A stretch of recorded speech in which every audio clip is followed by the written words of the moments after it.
সুপ্রিয় দর্শক, আসসালামু আলাইকুম। রিফা রান্নার রেসিপি থেকে সবাইকে স্বাগতম। আজ আমি আপনাদের মাঝে নিয়ে এসেছি নতুন আরেকটি কেকের রেসিপি। শুধুমাত্র ১ কাপ সুজি দিয়ে এই কেকটি বানিয়ে নিতে পারবেন। কোনো রকম ডিম, তেল, বাটার বা ঘি ছাড়াই এই নরম তুলতুলে কেকটি বানিয়ে নিতে পারবেন।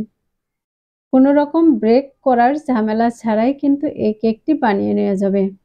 আশা করছি আমার আজকের এই কেকের রেসিপিটিও আপনাদের কাছে অনেক বেশি ভালো লাগবে। আর রেসিপি ভালো লাগলে ভিডিওতে অবশ্যই একটি লাইক দিয়ে শেয়ার করার অনুরোধ রইল। আর রেসিপিটি কেমন হয়েছে তা অবশ্যই কমেন্টে লিখে জানাতে ভুলবেন না। তাহলে আর কথা না বাড়িয়ে এবার চলে যাচ্ছি মূল রেসিপিতে। আজকের এই রেসিপিটি বানানোর জন্য এখানে আমি একটি ব্লেন্ডারে জার নিয়েছি আর এর মধ্যে দিয়ে দিচ্ছি ১ কাপ পরিমাণে সুজি। আমি এই সুজিটাকে ব্লেন্ডারে দিয়ে ব্লেন্ড করে নিব। আমি সুজিটাকে ব্লেন্ড করে নিয়েছি আর ব্লেন্ড করে কিন্তু এটাকে খুব সুন্দর করে গুঁড়ো করে নিয়েছি। সুজির যে বড় বড় দানা থাকে এখন কিন্তু আর এরকম নেই। এখন এই সুজিটাকে আমি একটি বাটিতে নিয়ে নিচ্ছি আর তার সাথে দিয়ে দিচ্ছি 1/2 কাপ পরিমাণে টক দই। যতটুকু সুজি নেবেন তার হাফ পরিমাণে টক দই দিতে হবে। দিয়ে দিচ্ছি 3 চা চামচ চিনি। মিষ্টিটা আপনারা আপনাদের পছন্দ অনুযায়ী দিয়ে দিতে পারেন।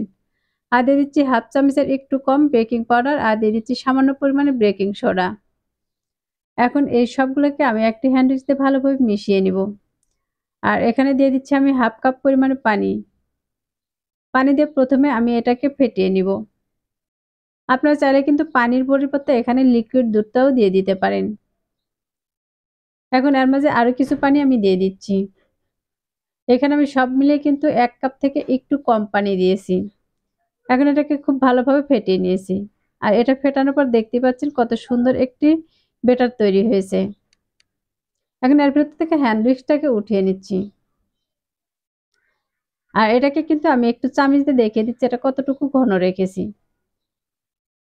এটা দেখে কিন্তু বুঝতেই পারতেছেন এটা কিন্তু খুব বেশি ঘন না আবার খুব বেশি পাতলাও না। কারণ এটাকে আমি সাইডে নিয়ে নিচ্ছি।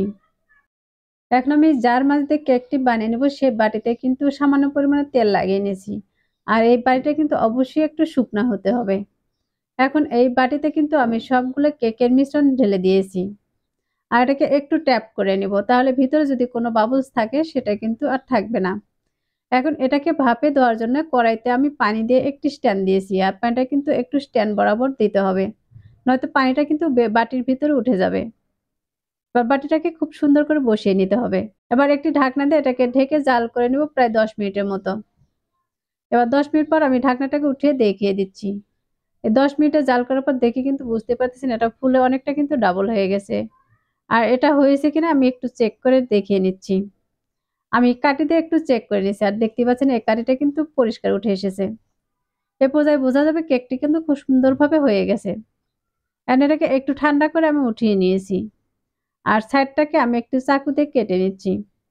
এটা যদিও সাইড থেকে কিন্তু একটু উঠে এসেছে, তারপর আমি আরেকটু কেটে নিচ্ছি তাহলে এটা কিন্তু অন্য বাটিতে ট্রান্সফার করতে সুবিধা হবে। এবার যে পাত্রে আমি কেকটি ঢেলে নিব সেই পাত্রটি আমি এর উপরে দিয়ে দিচ্ছি। দিয়ে এভাবে উল্টিয়ে নিব। তাহলে দেখবেন খুব সুন্দরভাবে কিন্তু এই কেকটি উঠে আসবে। এবার এই কেকের উপর থেকে আমি বাড়িটা উঠিয়ে নিয়েছি। আর ওঠানোর পর কিন্তু দেখে বুঝতেই পারতেছেন মাশাআল্লাহ কেকটা কিন্তু অনেক সুন্দর হয়েছে।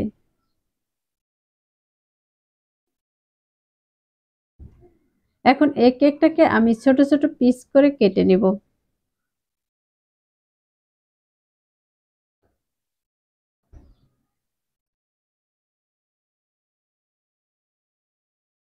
এখান থেকে যতগুলো পিস কেটে নেওয়া যাবে আমি কিন্তু ততগুলোই কেটে নিব।